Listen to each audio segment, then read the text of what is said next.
Education work session to order. Jove, will you please call the roll? Thank you, Chair. Jesse Maldonado. Here. Kevin Altucker. Here. Austin Flanagan. Jesse Maldonado. Here.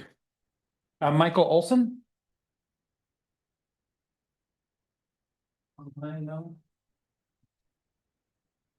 Steve Mattal.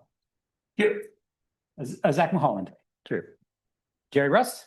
Here. Julie Weisman. Here. Thank you, Chair.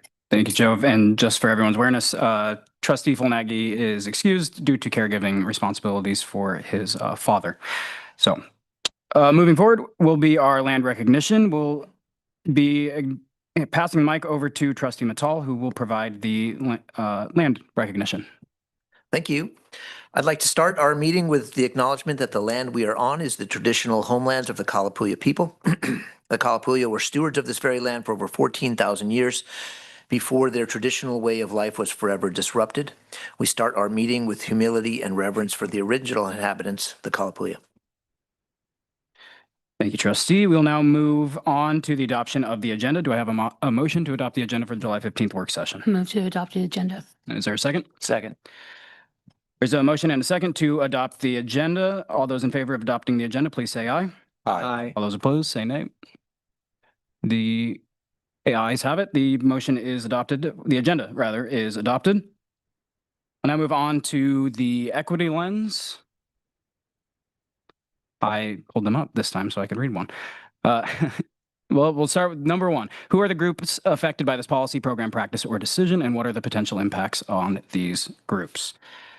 Equity lens for the day. We'll move on to responses to information requests. I believe there are no responses to or no information requests. So we'll continue on to our first item on the agenda and discussion items, the president's goals. Dr. Bolger, floor is, oh, sorry, Steve. Brief interruption. Just wanted to say on behalf of our student trustee that there is not an expectation that he attend the work session. So he's not here, but neither is he expected to be here. Appreciate that. Thank you.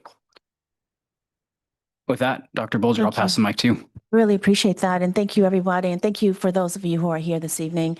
I appreciate the question, the equity question about what groups are affected or impacted, because that's what you're going to see tonight in my goals. What we've done, and as the slide deck is coming up, what we've done is to present the goals in a little bit different way than I have in the past.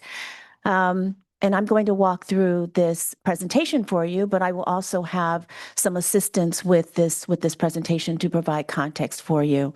So these are the president's goals for fiscal year 27, and we can talk about the process after this presentation at the end. Next slide.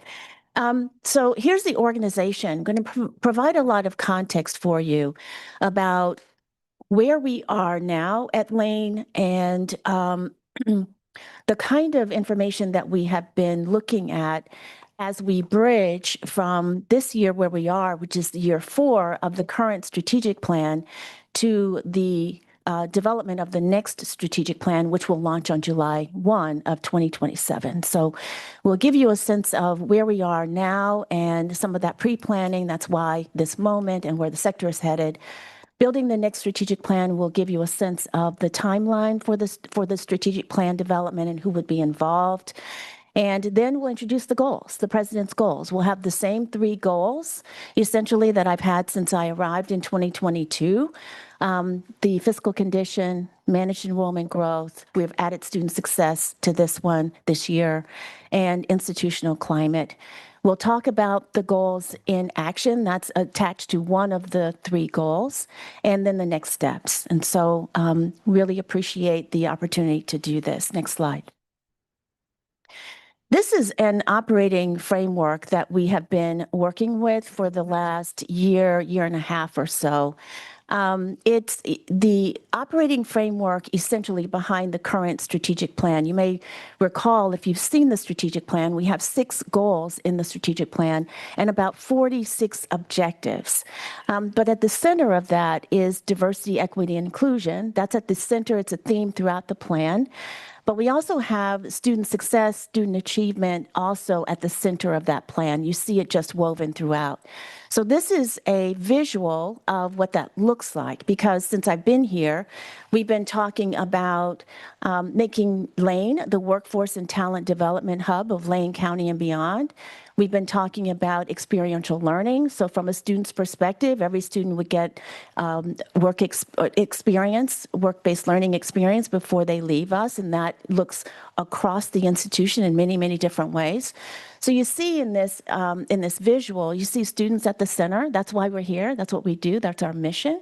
And you see what's around that also, student success outcomes, the student experience, and workplace readiness, experiential learning. You'll see my 3 goals. You'll see those as well. And you'll see that we strive to make data-informed decisions, and that the board priorities and the strategic plan are also informing all of this work. Next slide. This is a visual also on what I was describing, that we are in between this year, the current strategic plan, and the next strategic plan. We are doing some pre-planning. I'll talk a little bit about that as we go to the next couple of slides. One of the things that's going to inform the goals this year that you probably have never seen before, because I haven't introduced them, but I plan to do that this evening. These are mission fulfillment indicators. The college developed these. Now I'm going to get Keith Comer, Dr. Comer, to help me with this. The college developed these mission fulfillment indicators to be institutional level indicators of effectiveness. This is kind of a hallmark in higher education. And it's something our accreditor looks at when they come to the institution. So we're going to be using some of these mission fulfillment indicators for the board to use in my evaluation. There are 3 of them. You can see those on the right side. But there are 10 of them, and I'd like for Keith to come and talk a little bit about how they're developed, what our process is internally to develop these mission fulfillment indicators, and what they mean for the college. Keith? Thank you for your time. With regard to mission fulfillment indicators, at Lane, they originally came about because of a recommendation from NWCCU to try and track our progress on strategic planning as we went forward with that. And so they're directional in nature. They're not necessarily specific goals, but they're designed to track various aspects of the strategic plan and aims that we've got as a college. There are ways that we can see and measure whether we're achieving or falling short compared to our mission, our plan, and our aims around continuous improvement. We undertake a regular review of this data set to determine the extent to which we're making progress towards these goals as measured through these directional indicators and thresholds. This year, we revised the existing MFI structure down from 18 different scorecards to 10 different scorecards. We have this available for you tonight to try and offer a more concise and clearer set of data and indicators to see how we're doing. That's good. Thanks, Keith. And so there are 3 of the mission fulfillment indicators that directly align with the 3 goals that I have. And you can see what those are, 6, 9, and 8. And we'll talk a little bit more about that. Next slide. As I mentioned, we've been doing some pre-planning work to the strategic plan.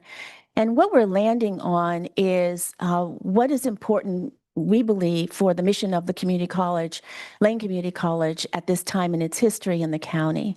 So here's some data that I want to talk to you about. We had a Lightcast study. This is a regional an impact study, an economic impact study. And we can see that we have $816.2 million in regional economic impact. That means that Lane Community College, as you probably well know, is a strong resource in our community. We have 17,000 students that we serve every year. This year, we are 9% up in credentials, or that's degrees and certificates, over last year. 37% of our students are Pell Grant recipients.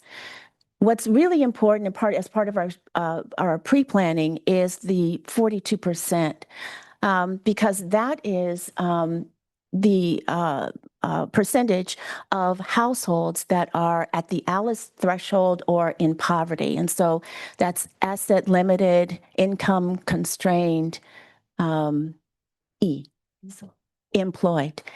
So these are working poor individuals or poor in our county. And what I've been saying to everyone, I said it at the spring conference, I've said it in multiple venues in the community and also on campus.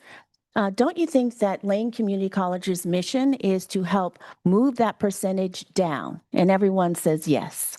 And so that is becoming the centerpiece for some of our work. And so that's part of the pre-planning.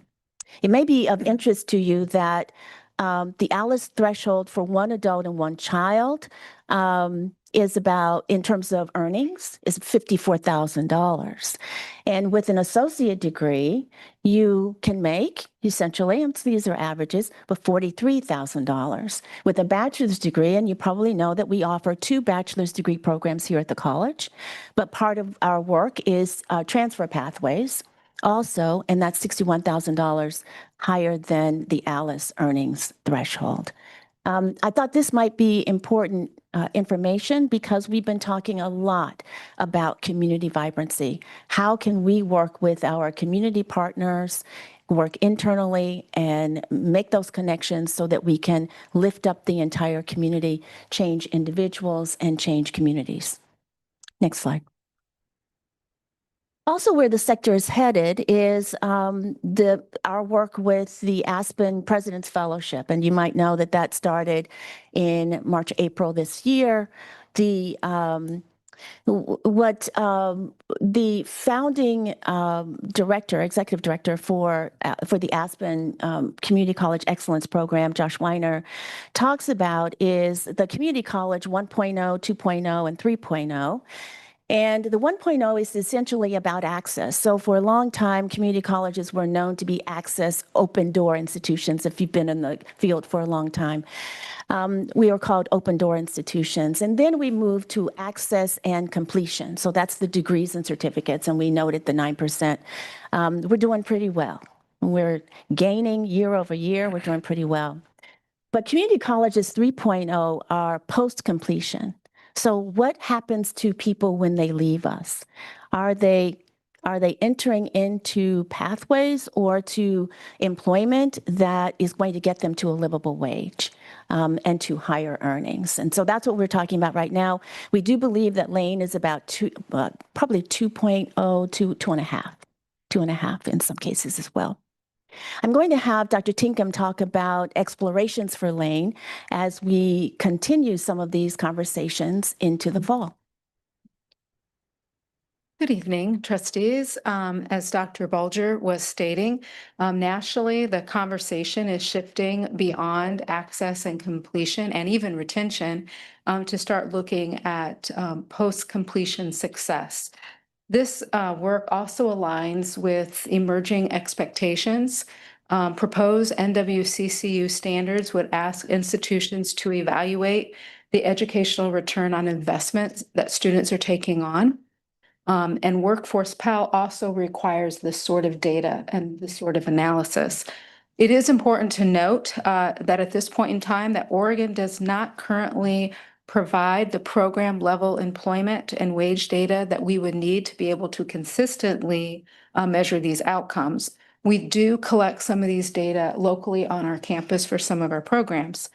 So over the coming year, we are going to explore how we may be able to classify our programs by post-completion value, something that we know that we're going to have to do in the future, but we're going to start doing it now, examining how we could do it. We're also going to examine regional living wage benchmarks and consider how we might be able to use these measures to inform portfolio review and also new program development.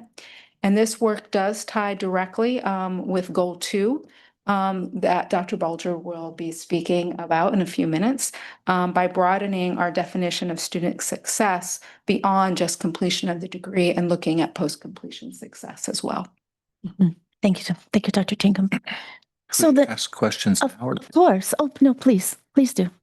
Thank you for providing this. I just listened to a good radio program about potential new national rules requiring degree programs to have wages above what a high school graduate would make. I heard sort of two concerns brought up that I hope you'll just consider as you move through this process. So one is a concern around the ending of some liberal arts programs, dancing, music, things that maybe provide people with a value beyond the monetary value. So I don't know if there's ways to track, happiness and, how happy people are with their degree, separate and distinct potentially from how much money they make as a value in what they got from their degree. The other one is around not only how much more money do they make, but what is the debt burden associated with the degree, so that you really have this is what you would make with a high school diploma. This is what you would make with a college degree minus, this is what your expected debt payment would be.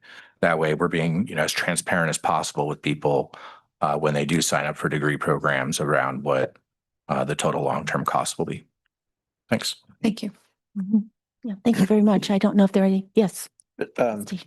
Just another follow-up, same kind of topic on the post-completion. I don't need an answer right now, but I assume there's like some kind of a timeline, right? Like post-completion, 6 months, a year, 3 years. I mean, certainly not 20 years, right? That sooner or later, other factors kind of overwhelm whatever the degree is, the influence from the degree. So at some point, I'd like to hear what you're thinking about with that. Mhm. Good, thank you for that. Any other thoughts? Oh, Kevin, yeah. Along the same theme, how does this idea mesh with House Bill 4124, which asks higher ed to look at long-term financial sustainability? And it may not have anything to do with House Bill 4124, but I'm interested to know if there's been a review of that and just see if there's things that we're addressing in that bill. Mm-hmm. Well, not directly at this point because the study is, I think that the RFP was just awarded. Am I'm right about that? So, and so we are going to be following that closely, but certainly we want to be able to educate people right here in Lane County who can get employment in the county. And so that we are exploring some avenues for areas that we probably would not be able to afford to invest in ourselves as an institution. I'll give you the example of surgical technology, for example. We would not be able to invest in the surgery rooms in our health professions. And so partnering with the community college is something that community colleges have done in Oregon. And this seems like a viable opportunity possibly for us because employers have been telling us that they need surge techs. Thank you. Mm-hmm. The next slide. This is the timeline for the next strategic plan. And as you can see, we're starting here July to September. We are in the process of finding a consultant. An RFP was issued. We've got a number of individuals. 31 companies that are interested in working with us on our next strategic plan. And the reason that you go out and you find someone to assist you with this is so that you can have a structured process that will be comprehensive and inclusive. And that's the idea of this. So internally and externally in our community, we want to make this as broad as possible in terms of this strategic plan development. There will be stakeholder engagement, as you can see, and as we move up into the next year, by March, we will be finalizing a plan. And we will, of course, make sure that we go through the College Council, our governance councils. Governance councils here are responsible for planning and policy. And so we will be working with our governance system, and it will be coming before the board for review and approval. But the board members will be invited to join us in developing what the next few years for Lane will look like. We're very excited about this. This is what a president waits for, is for the opportunity to help a college work through developing a new strategic plan. So I could not be more delighted. And now I think we are at the goals. well, before the goals. This is the intro to the goals. The framework for the goals, we have 3 of them. The strategy statements are here as well. And I just want to point out for each of these goals, what we're focusing on this year. As I've mentioned, I have the same goals every year, but the strategies are developed in conjunction with the cabinet. And so that's why you see some of the cabinet members here. I'm going to ask for their participation in this. So for the first goal on fiscal sustainability, given where we are, here, my 4th year, going into my 5th year here. And so we are protecting the long-term financial health through disciplined management of deferred maintenance and reserve levels. So those are the 2 key areas that we're focusing on for this coming year, for this year. The second one, managed enrollment growth and student success. We can, as you can see, we added student success here. We're going to drive disciplined enrollment growth, and we'll talk to you about what discipline actually looks like in our thinking, but also improving student outcomes through the student journey. We call this the student journey when you talk about recruitment, retention, and completion strategies. And then institutional climate, we are looking at some qualitative indicators this year, and not just quantitative indicators when we're thinking about measuring and strengthening institutional well-being and climate. So next slide. Yes. Question on yes, that slide. It's implied, but fiscal sustainability also includes increased revenues. And part of the college's mission is obviously student and educational delivery of educational services. And so disciplined enrollment growth translates into additional revenue, correct?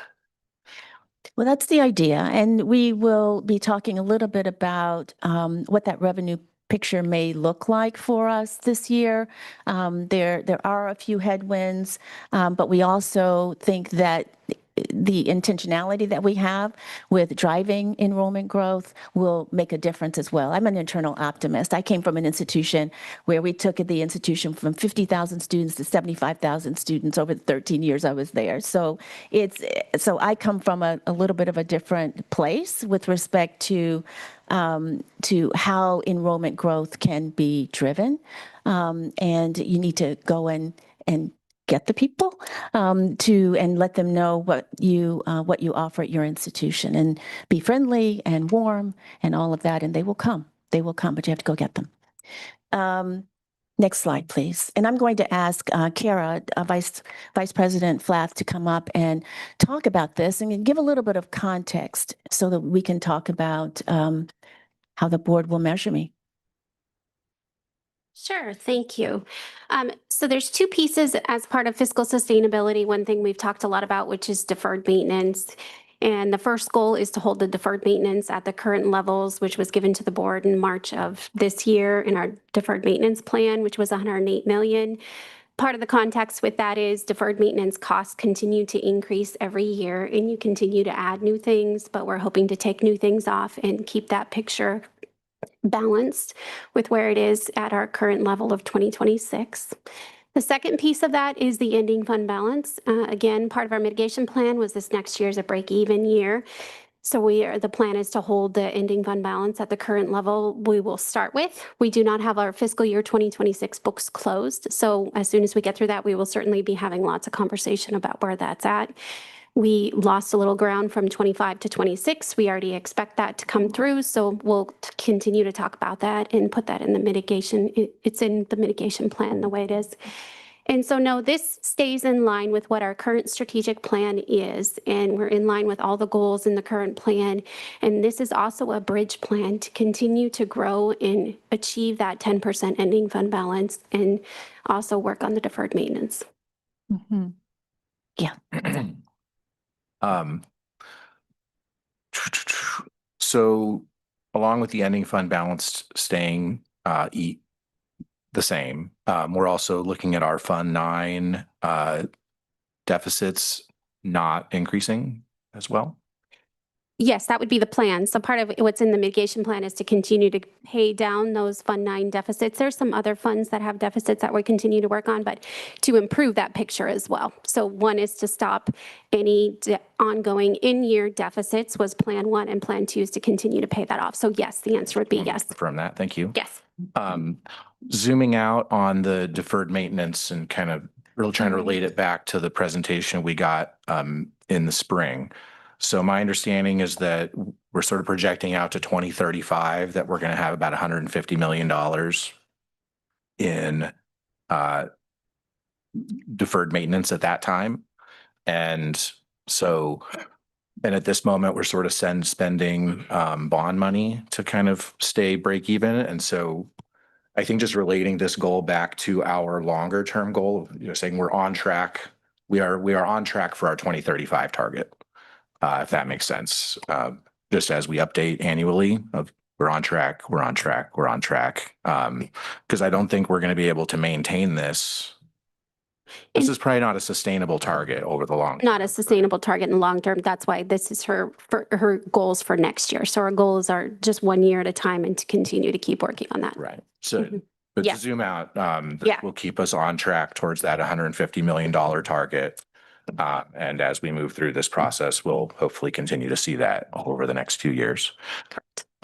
As we get into the 3-year planning process or mitigation plan and I sort of think of this year's break even, the next 2 years are paying back deficits and restoring the ending fund balance. And then we're transitioning into sort of some longer term goals for fiscal health, deferred maintenance. I wonder, should we have a bigger, longer conversation about PERS and what we can do regarding our PERS costs? Should we be looking at doing a cash side account? I think we're 78% funded. We should ideally be 100% funded. And just maybe if that should be one of our new long-term goals to think about incorporating into that long-term vision. Absolutely. And that will be part of our fiscal health. So, Piper Sandler came and did a really great presentation about where our PERS picture is. Of course, it's kind of a grim picture. And President Bolger and I have been working. There is a statewide group to look at initiating another side account.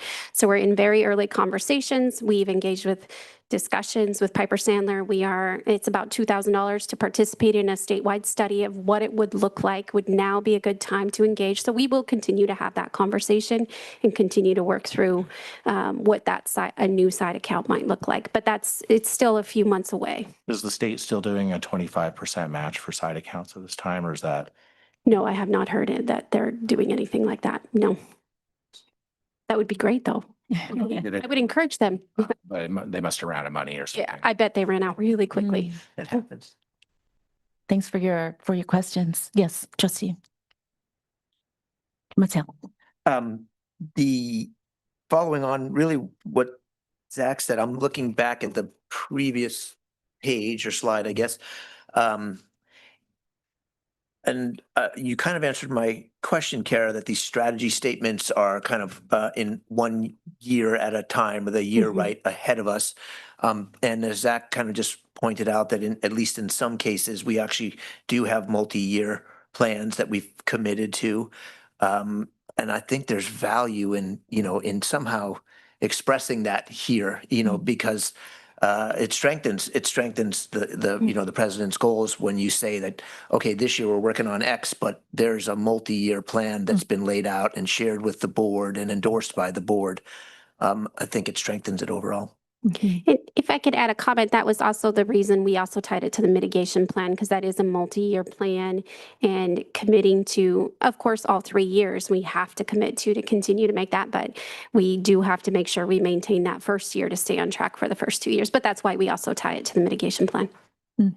Yeah, thank you for that. Thank you, Kara. And we'll make that explicit that the board approved mitigation plan update is really that multi-year plan that we're referring to. So good, thank you for that. So goal two is, as I mentioned, the managed enrollment growth and student success. And I'd like to have a few people come up and help with this. And I think we have 3 chairs for this purpose. So please come on up and give us a little bit of context about managed enrollment growth.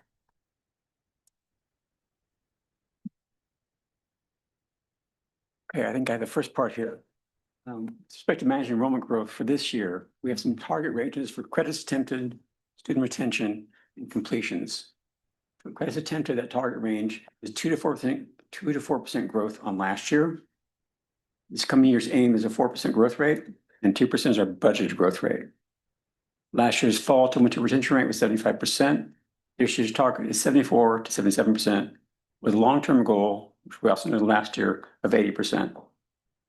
Last year's fall to fall retention rate, as in students from fall 2024 to fall 2025, was 54%. For the coming year, the target is 53 to 56%, with a long-term goal of 60%. Again, that carries over from last year, the long-term goal. For this last academic year, you've seen already we had a 9% growth in combined associate and certificate degree awards. This coming year, our goal is 7 to 10% increase in combined certificates and degrees awarded. Can you give those numbers again of what they were this year?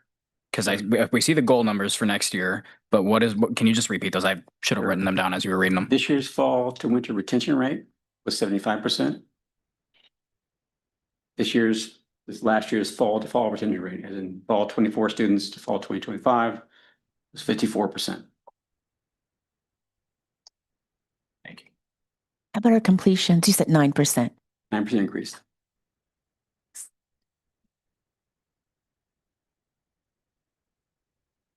Trustee, do you have a question? I think there's more numbers on the next page, correct? Yes, we'll get to that. I'll ask the questions then. Okay. Okay, sounds good. Please continue. So I think that what you're going to see on the next slide, Jove, is about how we're approaching this. And so as noted when Dr. Bolger started out, we've expanded it from just enrollment. So not only do we need to get folks here, but what you're seeing this year is us really building a system of that continuation through the complete journey. So not just the enrollment target, but making sure that when folks are here, that they are able to stay with us and achieve the success and the goals that they have come to us for. So this year, Keith has provided us with some data around what that would actually look like in the numbers. We'll let him share what 2% actually looks like, and we'll kind of share with you how we intend to get there. Right. For the actual growth in credits attempted, okay, that 2% measure would be 202,573 credits or more, preferably. And for 4%, 206,546 credits. And the reason we're using credits attempted is because that's the closest correlation to FTE that we have on the basis of students and enrollment pathways. We saw this last year that we were getting more students, they were enrolling slightly less, not dramatically less, but slightly less credits per person. And so we're trying to see in terms of that overall target, well, make the target the credits attempted versus the number of students. So first thing that we would need to do that we acknowledge is to get them here. And in order to do that, we have very finite funds, as we shared in goal 1, is to maximize how we're reaching them. We have to reach more people and make sure that they know of the great opportunities that are here. So what we've done is invested in some really targeted research so that we better understand who it is that we're reaching out to, how they want to be communicated with, where we can reach them and make sure that they're aware of all of the opportunities here at Lane, their behavior patterns, when they want to enroll, when they might enroll, and how we can encourage them to consider Lane sooner, earlier, so that we can support their path to success.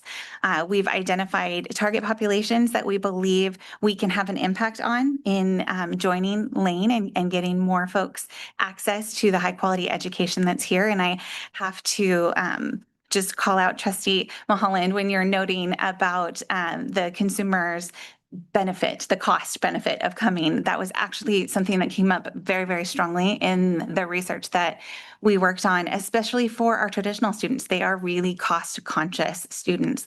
So in our marketing approach this year, we've changed some of our messaging to make sure that they understand the cost benefit that they have here, to make sure that some of our partners, we have really strengthened, our academic affairs team has worked really hard with our student affairs department on the dual enrollment opportunity so that they can understand the economic value of accessing our high quality education here at Lane.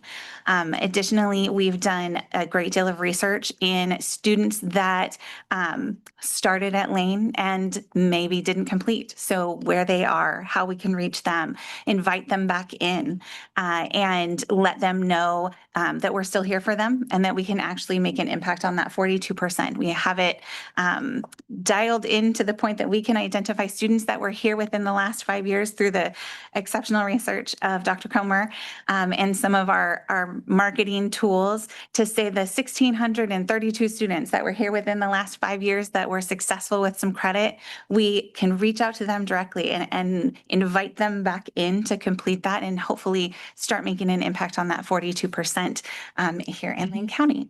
But that's just the beginning of the journey. We can get them here, but keeping them here and getting them to completing that goal is, I'm going to let Dawn share.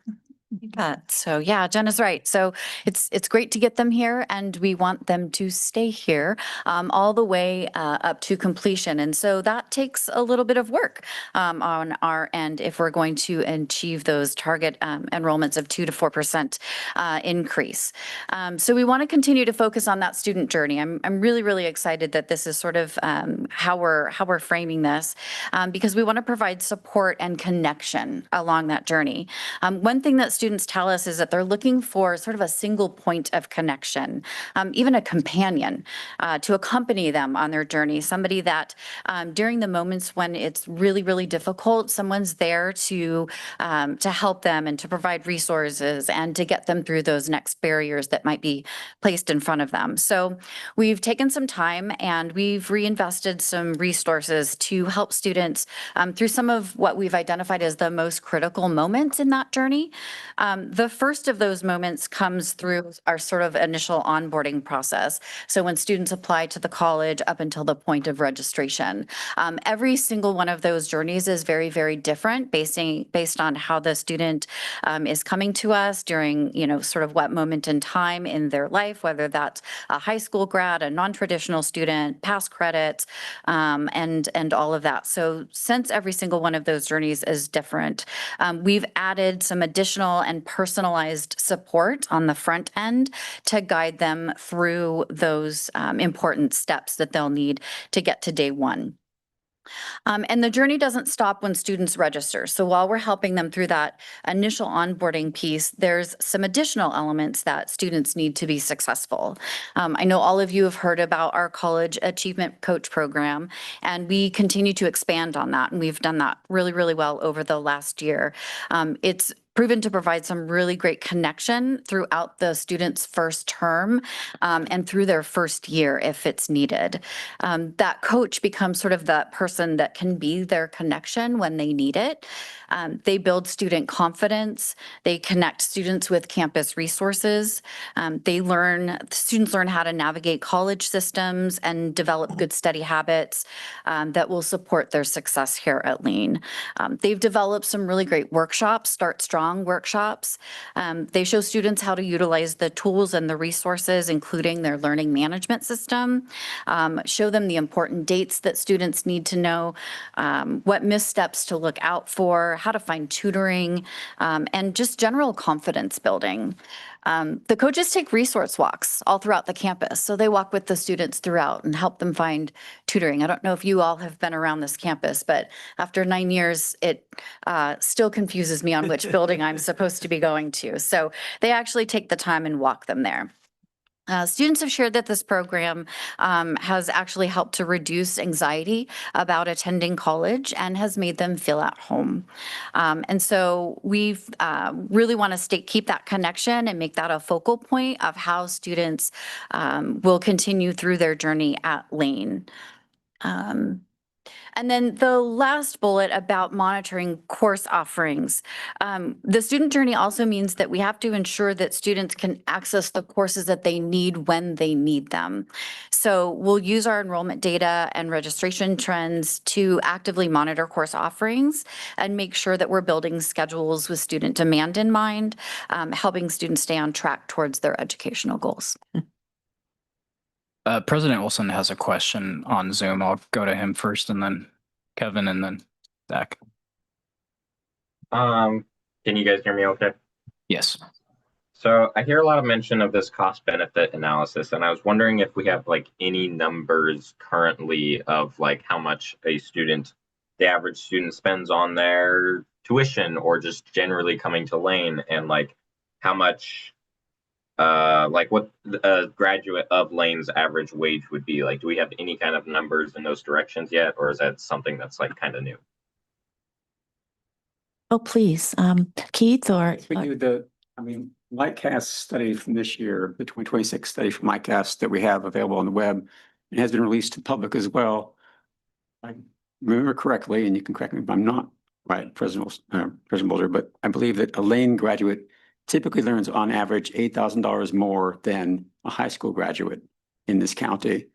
In terms of what it costs and the sort of return investment payback, if I recall correctly, it's 9 years to pay back all costs typically associated with the degree for loans, aid, anything else they took out to pay for this.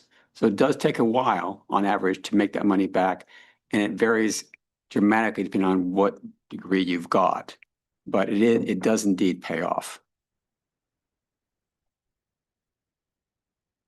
And then, Chair, if I can ask just a quick follow-up question. Please. What is the average cost for a student to attend Lane? Dawn? I couldn't tell you off the top of my head. I'm sorry. Okay, yes, Jenna? We just did a quick phone a friend. That is something that we will send you and make sure that we update the board in an information request. Thank you. I could guess, Michael, but I don't think we want to guess today. And so we will get the board that information on the average cost of attending Lane. And I think really the total cost of attending Lane, not just for a particular program, because I think we do post something on our website, but the total cost. And when we think about cost of the programs here at the college, we've got to look at the AAOT, which is the Associate of Arts or Associate of Science of Transfer, but we've got to look at also some of these high cost programs. Some of the programs really are high cost, but they are high value too, if you're thinking about it in terms of wages after, earnings after, and there's quite a time commitment. So we're talking about health professions programs, many of them. We're talking about aviation, for example. I think we have phoned a friend. Our friend always comes through for us. So Dawn? Yes. So it looks like cost beginning fall 2025, estimated cost for a 9-month academic year. Tuition and fees, $11,500. Books and living expenses, $9,900. Health insurance, $2,150. And so the total, I should have started there, is $23,550 for a 9-month academic year as of fall 2025. Right, and those factors included was tuition, books, and you said health insurance? Tuition and fees, books and living expenses, health insurance.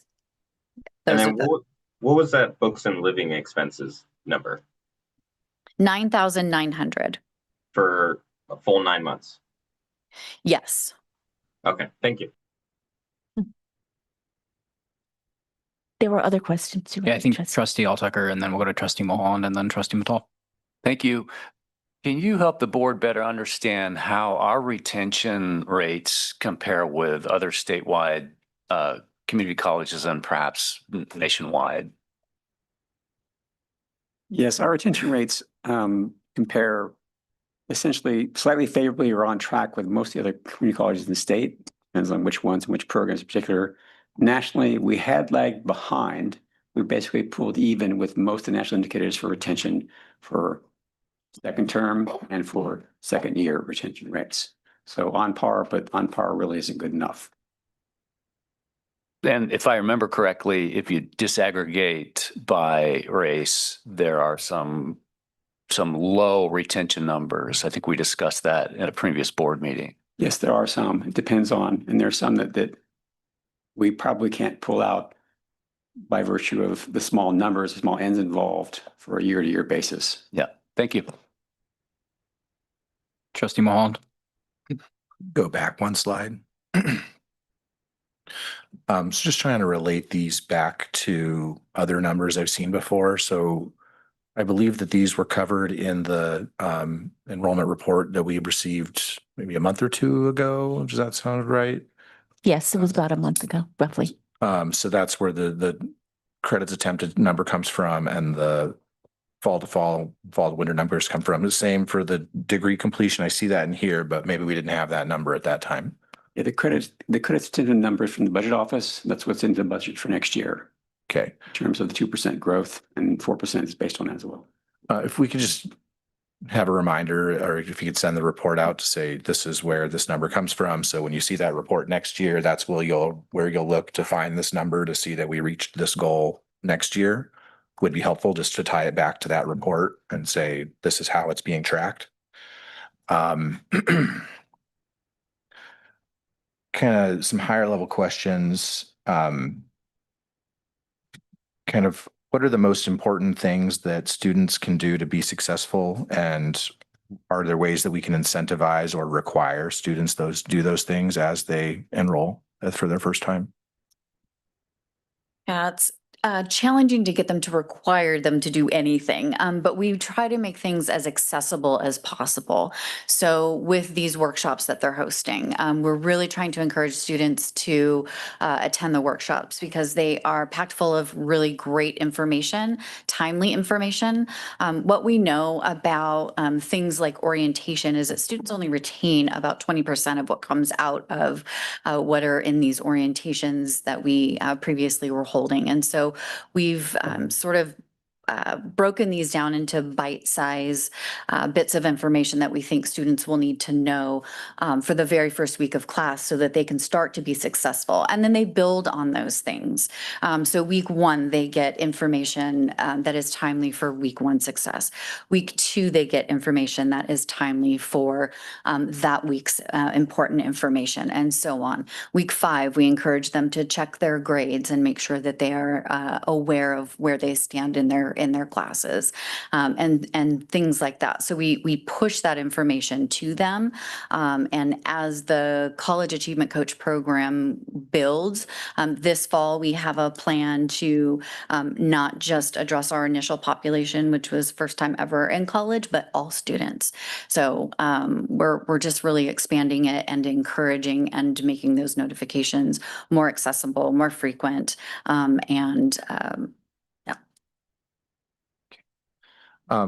Then I think kind of one of the big questions that we had coming out of this year was we had kind of even bigger drop-offs term to term than we've seen in prior years. I think that's a trend that's sort of happened since COVID.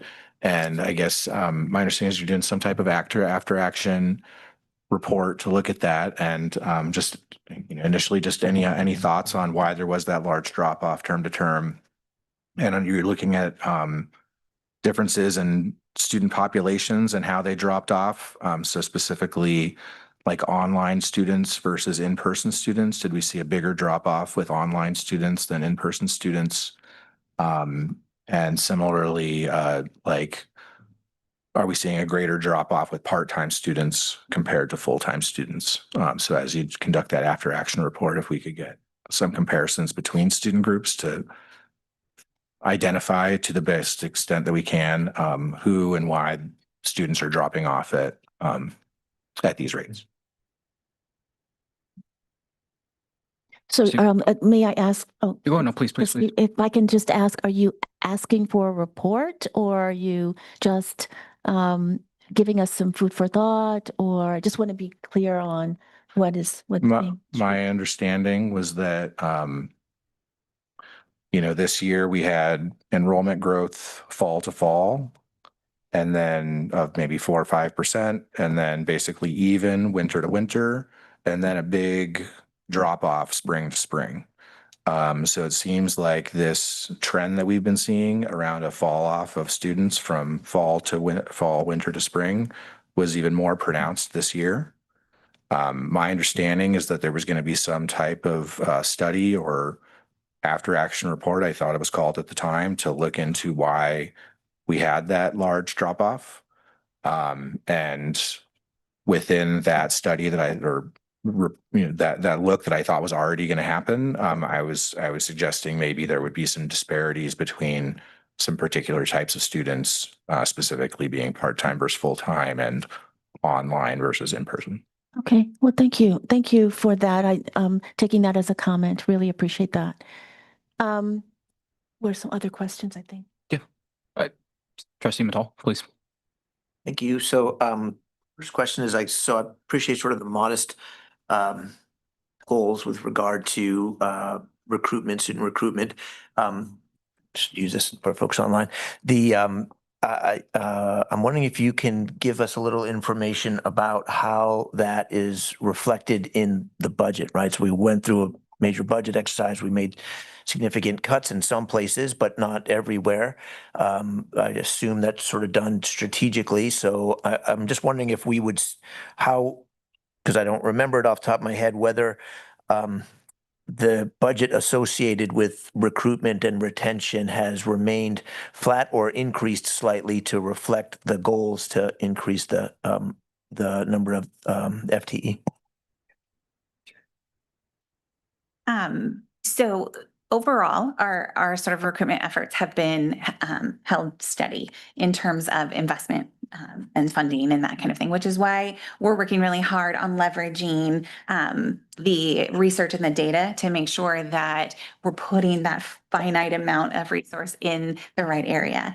Additionally, as we talked about, and so this was part of the intentionality of the plan, when we looked at resource allocation and we had to make really challenging decisions around where to best use some of our most expensive resources, which is our colleagues. We had positions that we realigned. So you'll see one of the budgets, and I apologize, or excuse me, bullets on the next slide. We have a reinvestment of staff resource to admissions. So we repurposed a position that wasn't a student-facing position that was a really important function, but not as important as continuing to move forward and make sure that we're inviting and retaining more students. So that FTE was actually reallocated and is now an additional admissions point for supporting students through that sort of recruitment and enrollment process. So if they get hung up somewhere along the way, I need a placement test and I don't understand that, they have a dedicated person that they can speak to. And so it's related to our mitigation plan, and it's a part of Dr. Bulger's intentionality about how we utilize our resources, but it is not a new investment. Yeah. Just a couple of follow-ups, if that's okay, or additional points. Thanks for that. The other thing, so I see that the goals for this upcoming year, there's 3 or 4 point spread, and then last year's number sort of fits in the middle. So basically we're recognizing that it's a rocky road, right? In any given year, for any number of reasons, we might dip a little bit, but the goal, of course, is to increase those numbers. I think that there's maybe then some value in recognizing the rocky road. I think that makes sense. It's not fair to to penalize you for whatever a bad year, especially these things are very difficult to control. We don't control them ultimately. But I do think there's some value in having a multi-year goal that does show that the overall, goal is to increase. Because right now the goal says, well, if we decrease a little, that's okay. And I agree that that's okay in a given year. But the overall goal over a 3-year or 4 or 5 year should be clearly to increase those numbers. So I guess I'm recommending that. And then the last thing, this is purely a comment, so I'll put it in that box.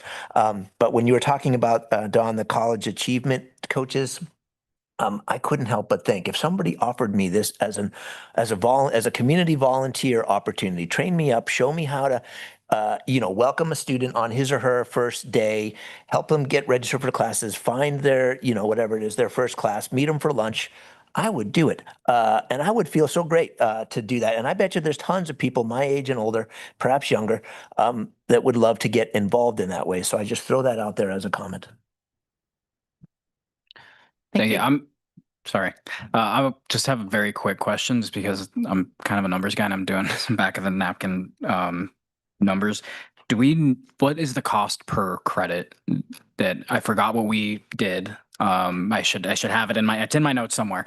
But can I get a refresher on what that is? Just looking at these numbers in this first column here, what does an additional 3,973 credits come out to when we're talking about our mitigation plan and revenue potentially? I know it's very rough, but just curious. I think Kara might have the number that we put into the budget.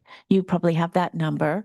But was there a question about how much, what the dollars are per Basically, credit like, hour? Yeah, Or so that we can get to that? yeah.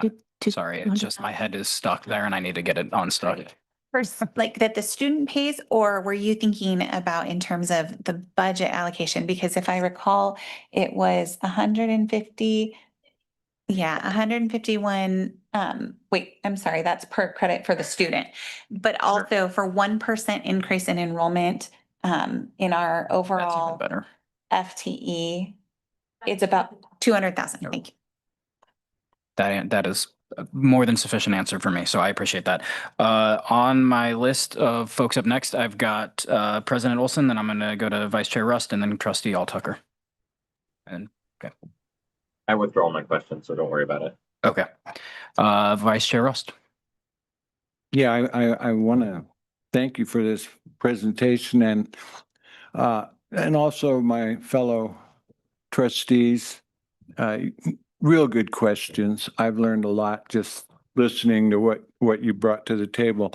I'd like to take you back a year when I first came on the board, and we had a retreat, and it was all about the demographic cliff that we're going over. And in other words, we are an aging society. And so where my head went then, how are we going to, we have a big footprint here. We've had twice as many students in the past. We have the capacity to take more people. And where my head goes is Africa, Asia, Latin America. Those areas are still growing in population, and also our senior citizens may wish to be part of another educational experience. So what I'd like to ask is, what's your thinking around recruitment in foreign countries, and how aggressive do you think we can be? And is that a part of this goal for fiscal stability and enrollment growth? Does anyone want to take that? So international, let's start with that. I don't know, Dawn, if you're able to talk a little bit about that. But let's talk about a little bit of the landscape that we're seeing with our international students. I can just say that at its height, what was shared with me when I came in, at its height, we had about 400 students, international students. And now, actually, we don't. We kind of came back a little bit after I arrived. And then some of in the federal landscape and the world landscape, it just changed. And we're in that moment right now as well. And so, Dawn, can you shed some light on that? Yeah, I think you touched on that beautifully. I think what we're experiencing with our international programs right now is a little bit outside of the control of the institution. While we are continuing to actively recruit and working with our international partners, we simply are challenged with the number of folks that are being issued visas at the moment. And so it's just working against us in terms of being able to serve those populations of students. I'd like to also mention something that we've seen as we get ready for fall in the number of scholarship applications of our high school grads. And Jenna, can you talk a little bit about that? Absolutely. And so again, based on the research that we have had the opportunity to dig a little bit deeper in, I think that we all have a little bit of concern around. And so coming from K-12, I've seen the class sizes get a little bit smaller year over year. But the intentionality around connecting with our high schools, back to that sort of savvy consumer that we have in this particular set of traditional students coming in, they're looking for that value. So making sure that they understand that value and that reach is really important. And then partnering with our foundation to make sure that the scholarships that are so generously made available by our community to our students, that our new students are aware and that they're also eligible for that. So we had a significant increase in the number of scholarships that we had. We took that information out. We partnered with the student affairs teams and did targeted registration days that really became enrollment orientation days. So we brought in some of our key high schools where we know we have a great yield, and got students enrolled, got students registered for scholarships, got students meeting with their advisors and passing their placement all in one swoop, so that it was a much smoother start. So that strong start that Dawn's team has done such a great job on. And if I can just add, in this sort of conversion rate bullet, despite our applications maybe not at the level of where we would want them to be, the numbers where we would want them to be, speaking about that sort of that enrollment cliff or that population cliff, our conversion rates are still exceptional for community college. They're sitting at about 49% right now, which is really, really, really good. And so that's something I think that we can continue to work through and really target the students who are applying and get them to enroll and then retain them here. Mhm. Yeah, the point about students needing a little bit of hand-holding at the very beginning, you can see that in a person who applies or many people who apply, but then we can't convert them to registering, and registering is the important thing. So that's what Dawn means when she talks about conversion. I hope that answers your question, Trustee. Yeah, what about seniors? Any thoughts about that? Any thoughts about seniors and as a population of individuals? They certainly find us, I'm sure. I'll come back for more on that one. We've got Trustee Altucker in line, and then we'll go to Trustee Mohand, and then President Olson, and then we'll go to Trustee Weisman. So Kevin, please. Thank you. This is probably a question for President Bolger, but is there, well, first a dumb question. So the strategic plan, is that a 5-year time period? Am I understanding that correctly? We have not decided, but we're toying with 3 years or 5 years. In this kind of environment, the world we're living in, we're thinking that 5 years just may be too long. We just lived with a 5-year plan, and as you can tell, even since I've been here, the world has just changed so much. So I'm thinking about a 3-year plan. We'll see how far I get with the rest of the team and with the consultants. Okay. Well, maybe that wasn't such a dumb question then. My second question has to do with, and I don't think it has an effect on what you're proposing, but I'm wondering if you think the board would get value around a conversation regarding competency-based education, which is my very toddler-ish understanding is students earn completion based on their competency and not so much completing seat time or online time, but they're assessed as they gain competencies, and it may take students a shorter time to gain a degree or a certificate, or it may take them longer. But I'm wondering if the board would benefit from a conversation of just here's what competency-based education is, and here's how we're thinking about it. Yeah, I think so. Competency-based education, but also credit for prior learning, which is what Lane is doing for sure. And we would love to give you have that conversation with the board and have the board engaged in some of these innovative models. Let me get my head on straight. Trustee Mohan, please. A couple other folks have asked about the revenue from enrollment increases. During the budgeting process, I asked about not only the marginal revenue from enrollment increases, but also the marginal costs of increasing enrollment. So I think at that time I was told that there was needed more time for study.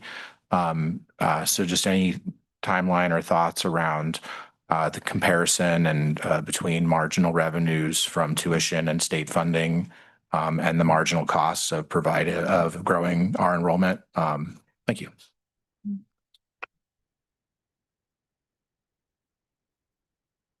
In order for us to fully get to what you're talking about with accuracy, we really have to get all of our financial modeling in place for all of our programs so we can get to that finite level of detail. And we are still working on that. It's going to take a little more work, but we'll keep you updated on that. Okay, but at this moment, we don't actually know if adding a student increases revenue more than it increases expenses. Anecdotally, we do, to a point of if you just use the direct revenue and the direct cost of that course. Where it gets to be more complex is when you add overhead costs and then you add in the state FTE and the state property taxes and other that. When you overlay those two, you'd have to make the assumption that overhead is fully funded with state funding and property taxes in order to make that scenario work, and it doesn't quite work out that way. Plus, we have some programs that are more costly than others, and how we are charging student fees, where you have differential fees and course fees are different, but we have differential fees that help supplement those costs. It's just a more complex picture. So I'd hate to give you a number and say, we're going to blanketly apply that and then have it totally off. So you're trying to get those systems in place. Any thoughts on when that might be available? We were just discussing that today, and we're hoping to have a good start on that by October. So we really want to use our fiscal year 26 data. The first thing that has to happen, unfortunately, is we have to close our FTE and have that count. And the second thing is close our fiscal year end so we can have the most accurate data, because there are changes from 25 to 26 that we want to use the most recent data. So if we're going to go through that, let's have the most recent effective information. Well, it sounds like. Yeah. Awesome. Thank you. Yeah, really appreciate you asking that question, because one of the changes potentially in the accrediting standards is going to be around return on investment of programs. And I wonder if Shelley can talk a little bit about that.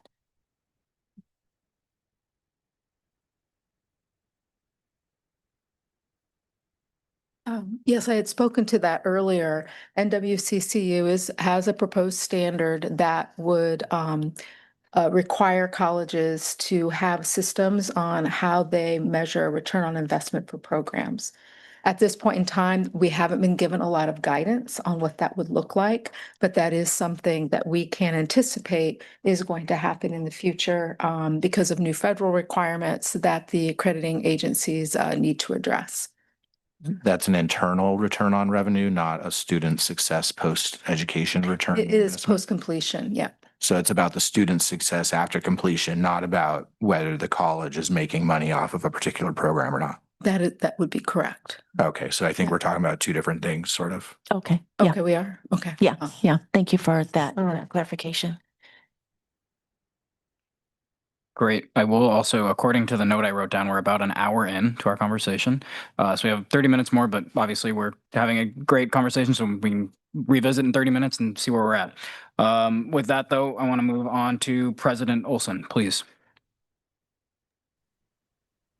A little bit ago, the topic of not foreign students, but just students from foreign countries attending Lane had come up, and I'm pretty sure they have quite a higher rate of tuition than any of us other students who attend from in-country and in the state.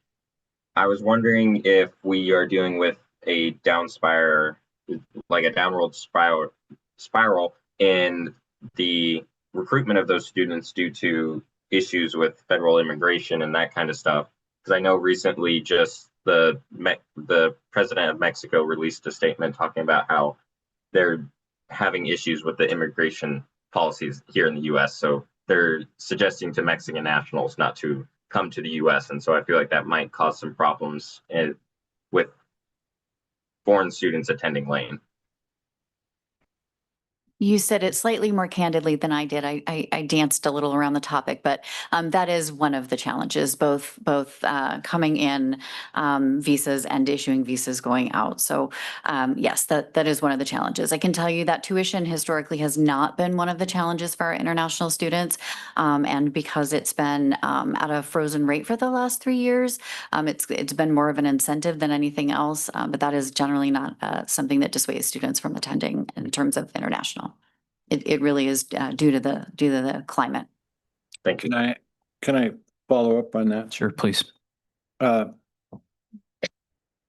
visa, do we issue an invitation to a student and then they try to get the visa? Or is there some other process? Generally, when an international student, when we sponsor an international student, we issue a visa for them attending school here. So it's our responsibility. We issue a Well, visa? excuse me, it is issued through the attendance at the institution, but ultimately is the federal government who determines Yeah. whether or not that visa gets issued. Yeah.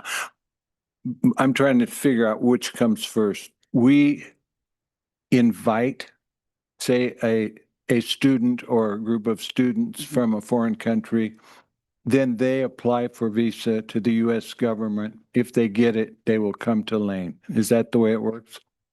I would need to double check. It's been a little while since I've been deeply into that process, but I believe that that's true.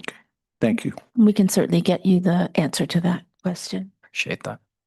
Great. All right, well, good. If we- Trustee, I think I have two more. Trustee Weisman and then Steve, do you have something? Okay, great. Well, I'm noticing time and we haven't gotten to goal 3. And so, but hopefully it'll be a segue.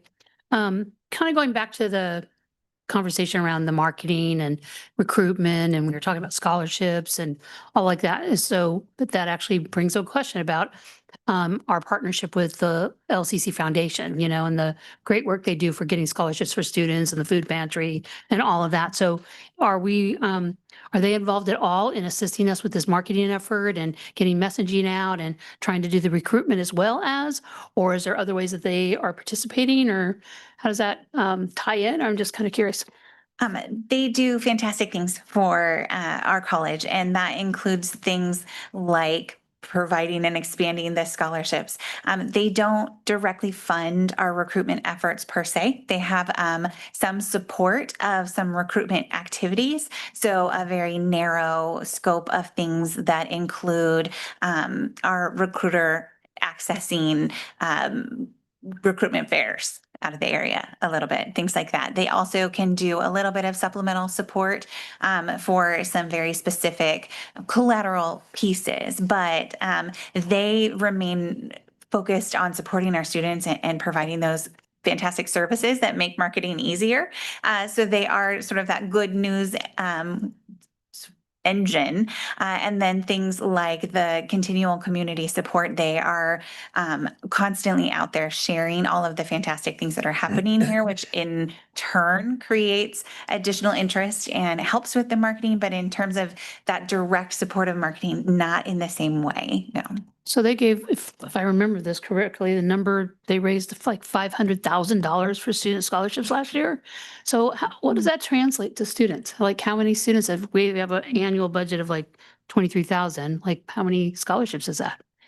Well, I know that they just completed their scholarship cycle, and we could give you a rough estimate, but I am sure that Wendy would be excited to come back and tell you all about it. Yeah, I think it was 1.3 or $1.4 million total though.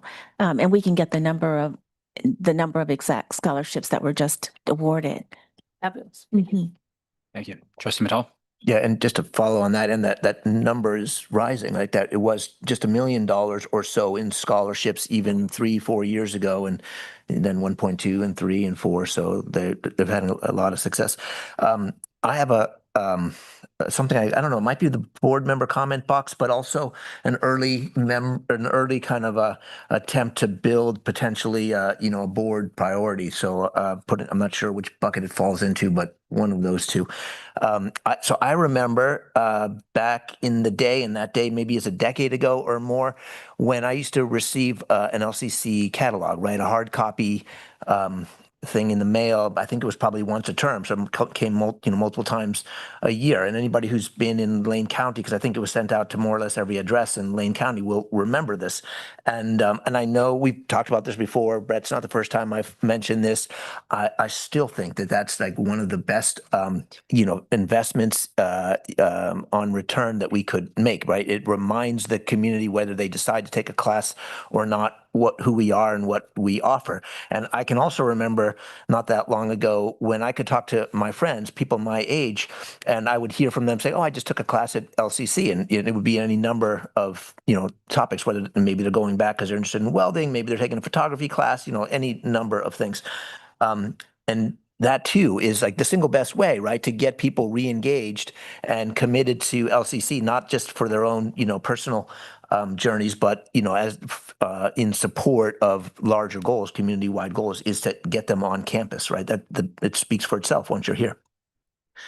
So building on what Jerry said, I do think that finding some way to increase our adult I don't know what we call it exactly, our non-credit adult education numbers is good for us in a range of ways, right? It's good. I've already mentioned some, but I also think that as we think about engaging folks for our next bond, it's a really useful and helpful way to get them willing to say, yes, this is a worthwhile investment still. I know it's a big expense, and I know that you all have talked about ways to trim the expense, but still do the engagement. I'm supportive of creative ideas, but I'm putting that out there once again. I would like to see those numbers increase in the next 3 to 5 year cycle.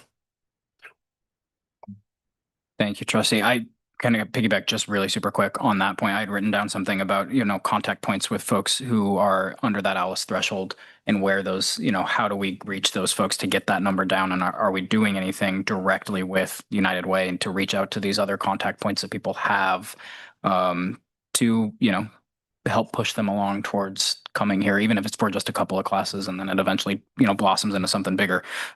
So maybe more of just a comment to think about for later, not necessarily looking for an answer, I guess. Yeah. So.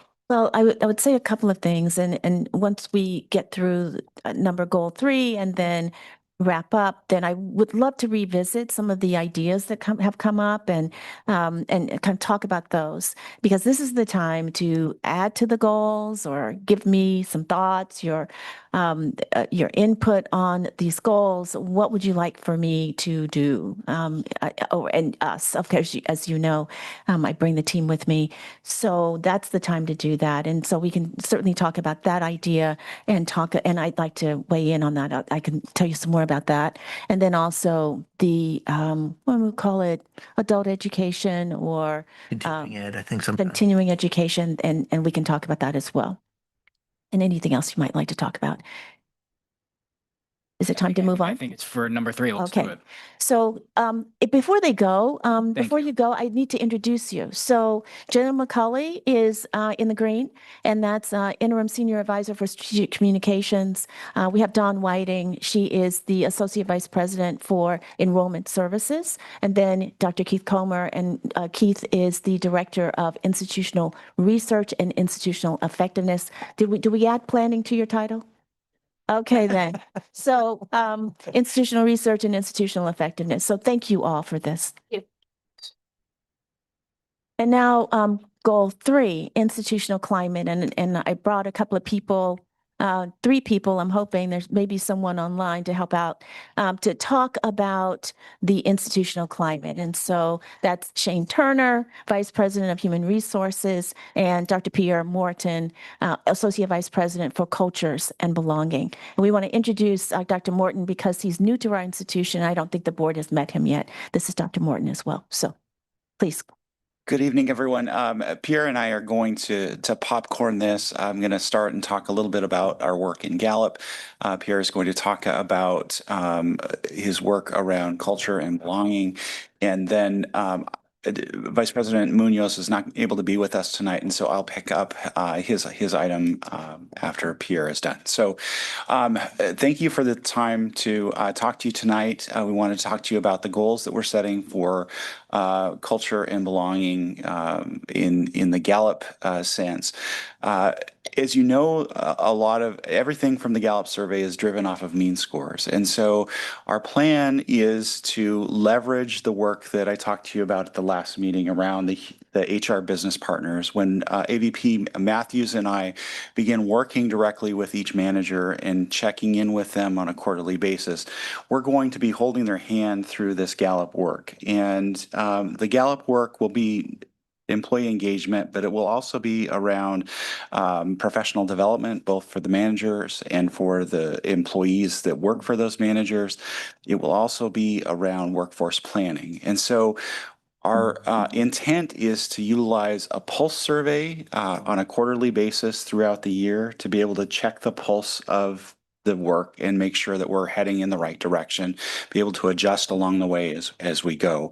We think that this more direct engagement and support for managers will result in better Gallup scores, and those should be evident relatively quickly. Our intent is to increase the mean score by 0.2, which is, according to Gallup, a statistically significant increase, and that increase would then be reflected in the annual survey when we complete it at the end of the year. We also intend, as Dr. Bulger mentioned, to capture some qualitative measures. And so there'll be open-ended questions that we ask during the pulse surveys, and we'll be looking for the kinds of languages that you see on the slide there, a shift in narrative that reflects progress, reflecting civility, respect, engagement, growth, and development. And so those are the ways that we intend to tackle this for this year. This goal would replace those that we had in preceding years. And I'll turn it over to Pierre. Thank you, Shane. So thank you for having us here. This is the good stuff, why you get into higher education. So cultures and belonging. I just want to give you an idea of the types of cultures that we have here at Lane that are impacted by ALICE. Remember what ALICE is? The threshold? Okay. 70%, they're coming from this type of a culture within Lane County. Over 70% of households that are single family headed households live below the ALICE threshold. Single male headed households, over 55% live below the threshold. Married couples with children, a little over 21% fall below the threshold. Young adults, households headed by young adults, 25 or under, 65% of households. These are the cultures our students are coming from. And some of these folks are our students. Seniors, 65 plus, 45% of senior households in the county fall below that line. Black households, 58% live below the survival line. Hispanic and Latino households, 52%. White households, 40%. Check out these cultures. Springfield, 55% of households live below the threshold. Eugene, 47%. Cottage Grove, 53%. Florence, 58%. Oak Ridge, 62%. Coburg, 41%. This is cultures and belonging. So what we're going to do for this year, what we're starting to do is to create key performance indicators, is to understand what our key performance indicators are. What are the equity gaps that we need to be looking at? Do we all know what equity gaps are? A refresher's never, a problem. So the equity gaps are driven directly from the statistics I just showed you. So if you have a single parent household who's working 2 jobs and living below the ALICE threshold, what do you think the student's ability to actually sit and listen? Do you think that they need a little bit more or less of a wraparound services, sort of complementary support services? Perhaps they would need someone who looks like them or comes from where they come from in order for them to feel a little bit more comfortable being in the classroom setting or developing an educational identity. And they're the first ones in their family? It's hugely important. It's about persistence and it's about retention. And so we're going to really dig into the quantitative data that we currently have with the Gallup poll from Shane and with other polls, other surveys, Gallup poll, I meant the Gallup survey, and other surveys that have already been done over this last year by Student Affairs and other student engagement as well. We're going to take a look to see who is actually surviving college, who is persisting, which groups are not persisting. Which groups are persisting? What is the archetype of someone who does complete a degree and comes from Coburg and is below the ALICE threshold and is Hispanic? Are they involved in certain groups? Can we map that? I don't know. I think we can. So these types of equity gaps are what we're trying to, first of all, uncover and find and build on. We don't have all that data yet, but we're certainly on our way to getting it and building this. So this is a multi-year plan that's going to be part of our strategic plan. So I'm going to go over to, just real quick, I want to finish up if you don't mind. I want to go to the qualitative side of it. So the qualitative side is going to be built into the, what I would call the belonging strategic plan that's going to go right underneath the overarching Lane Community College strategic plan that we're going to be developing over this next year. And we're going to be doing a series of what I call, what Reverend Dr. Martin Luther King's last book was, where do we go from here, chaos or community? Where do we go from here, chaos or community? To some folks, it has not always been, it kind of feels like chaos right now for all higher education. So how do we move towards becoming a community so that we can fulfill those equity gaps, so that we have those wraparound services, those interactions, those engagements with our students and with our families that tell them that they belong here, and if you stay here, you're going to succeed, and mean it, and believe it, and have the data to show it. So we're going to be doing a series of conversations. I call them community conversations. You can read that. I'm going to read it for you. A series of themed dialogue events aimed at discovering, uncovering evidence of belonging and cultural acceptance. They're going to be in many different forms, coffee and culture. I'll sit in my office and get some coffee and donuts or some grapefruit, whatever your choice is. That sounded terrible. But it'll be fun. How about tofu? Okay, tofu. Student belonging cafes where we'll sit in the center building and we'll just have conversations. We're going to have very structured conversations about very difficult topics once a month. That's our plan, so that we can uncover the state of what's working, what's not. What are the feelings out there? Why? I'm not going to heal people, but what we are going to do is give them a voice. And we're going to document that, what we hear, and we're going to put it into our strategic plan. Thanks, Pierre. Some other things that we'll be looking at for qualitative measures are engagement across the various groups and governance work that we're doing over the course of this year. So our budget mitigation work groups, participation in the strategic planning work groups, et cetera. The last thing I wanted to touch on was Vice President Munoz's topic, which is regarding the merger of some significant portions of the information technology infrastructure on campus. So we have a merger of information technology services as well as ATC, that stands for Academic Technology Center, and then the SHED, which is the Student Help Desk, as well as the library. Those are all coming together under one unified leadership. And the benefit of that to the college is that you have all of these resources that have been dispersed out and working kind of independently begin to come together, sort of like a Voltron kind of thing, where they're able to leverage the strengths and the talents of that group. They're able to make sure that the gaps that have existed in between having those in separate areas are covered, and they're already forming work groups to identify those gaps and develop processes to address them. So it's a very exciting time for that group and for the campus, and we think that it's actually going to yield benefits not just for campus engagement, but also for the staff themselves, because there'll be clear definitions and delineations of the work, and things won't fall through the cracks in between. So very excited about all those things.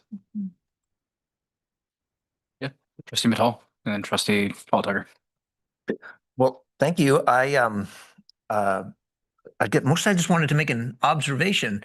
For the last handful of years, we, the improving the institutional culture. I know we've changed the terminology a little bit. I don't remember precisely that's evolution, but that third goal of yours, President Bolger, has been kind of discussed and explained in, I think essentially, in my view, like exclusively in terms of staff culture, right?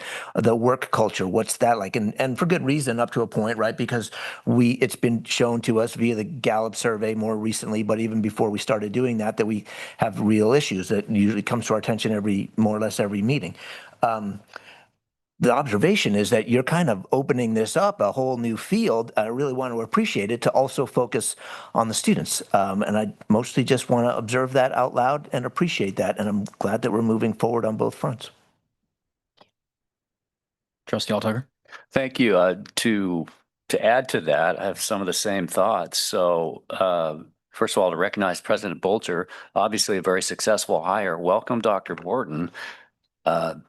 First presentation, very much appreciated. And I look forward to seeing how you're going to help the college be more successful and help students persist and complete. Thank you. Trustee Mulholland? Questions? Pulse surveys, how is that different or the same as the annual Gallup survey? So the pulse surveys will take a subset of those questions. It won't be the full suite. There'll also be some ad hoc questions that we don't necessarily ask as a part of the full survey. So some examples of those might be asking about progress on the departmental action plans, that those conversations are happening, that you're seeing progress within your department on the goals that you've set there. So it becomes more of an incremental check-in, but also an accountability tool for us to ensure that the work is happening in the way that we intend it to. And then I had a similar thought to what Steve mentioned. So my understanding is students have not been included in the Gallup survey in the past. How are you thinking about capturing student perceptions and happiness with the institution? Yeah, I appreciate it. So it wouldn't be through the Gallup survey that's geared entirely to employees. So I'll let Pierre answer that. Sure. And let's be clear that the work that's done with the students ties into the work that's done with our employees, right? And so we work for Bonnie and Clyde. So I will answer that. There are some surveys that have already been done through student engagement and student affairs, through Becca, I believe the director's name is, and also through a column. I believe he's the AVP, the VP. So still learning everyone's name. So those have already been done. There's a couple more that I know that I have that I did receive from Keith Column in IR. So I'm going to be looking at those. And if it's typically, I would create one. I'm not sure that I need to. I haven't looked at all the data yet, but if there's some gaps in that data, we may need to get on board with that pulse survey towards students.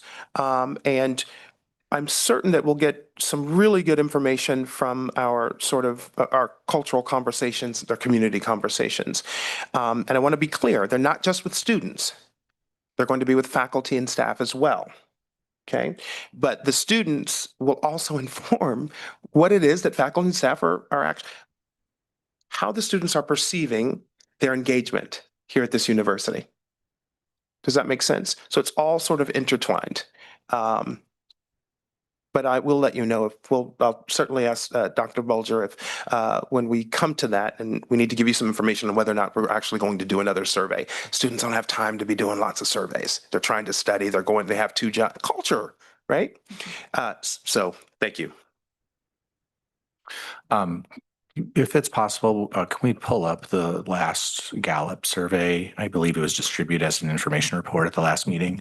I can come back to it after the other speakers ask their questions. Sorry, you want us to find, I just want to President Bolger, please. you want us to pull up the Gallup survey results? Yes. Can we access those at this point? Believe I'm just curious. We weren't prepared for that, trustee. That June regular meeting information reported. Thank you. I do want to. Do you mind if can that question be an information request follow-up after the meeting? I'm just trying to be cognizant of time and everything. It'll take less than 2 minutes when it comes up. I think it's relevant to the discussion. I appreciate the opportunity after others ask all of their questions. Okay, we'll see what Okay, it might take them some time to Sure. do that. And wondering if we can go to well, we I can't do have two things at once. couple more questions really quick on that, if that's all right. Absolutely, let's do. I'm going to go to trustee Weisman and then President Olson, and then we'll try and pass back to you. I'll defer to President Olson first. President Olson, floor is yours. Thank you. Mine is just a quick response to what Trustee Maldonado was saying. Or sorry, not Maldonado, but Trustee Maholen. Student government has conducted several surveys over the course of last year. We have information and all kinds of stockpiled student information that we've shared with the board multiple times now, and we'd love to continuously do that as well as any other department here on campus. Oh, and apologize for my camera. My webcam died. No worries. Thank you, President Olson. Trustee Weisman. Kind of a comment, but also just a question, and then maybe just planting the seed.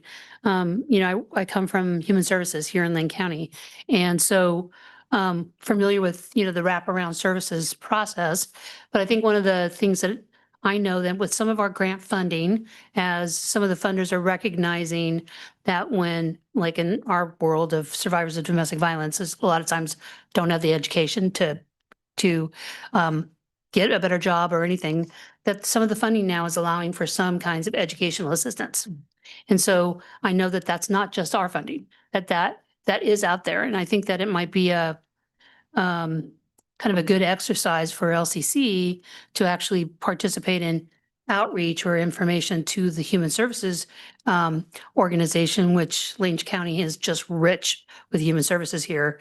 And it has a very robust system, and United Way would absolutely curate all of us together to have a conversation. They love doing that. But it's just letting us know, the field, what does it look like? How could we, I mean, it's like, sure, I got this funding, but what is that? How do I tell the participant what to go and ask for, look for, what that would be, or what's the opportunities, all of it. It would be nice if we all knew how to have LCC be an external partner too. We know how to refer to other agencies, but we're not necessarily kind of skilled at or trained in how to refer to LCC or vice versa. So I know that that's there. It's a change. It's kind of a trend in funding now where they realize we're just throwing money at rental assistance and things like that, but we're not necessarily taking people up, the ladder to get them out of Alice.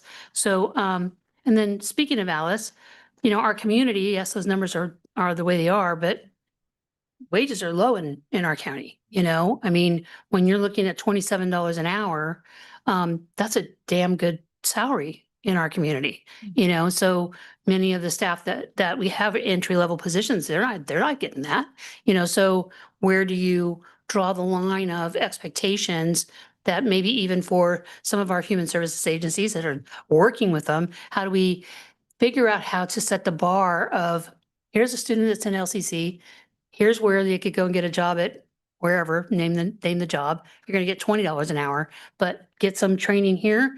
We can move you up, and here's an expectation, right? So what would that pathway be? Because I know people who have a bachelor's degree that are not making $27 an hour. So it's like trying to figure out where that navigation would be. And I know there's a lot of us, besides just the regular workforce in our community, human services are usually the ones that are helping those folks. And I think that, and we're always looking for resources, and we have resources to offer too. So I just wanted to plant that seed in this belonging conversation you had, made me think of that, and just wanted to plant the seed. So thank you. Appreciate that. Thank you. All right. Are there any other trustees? Any other questions? Steve?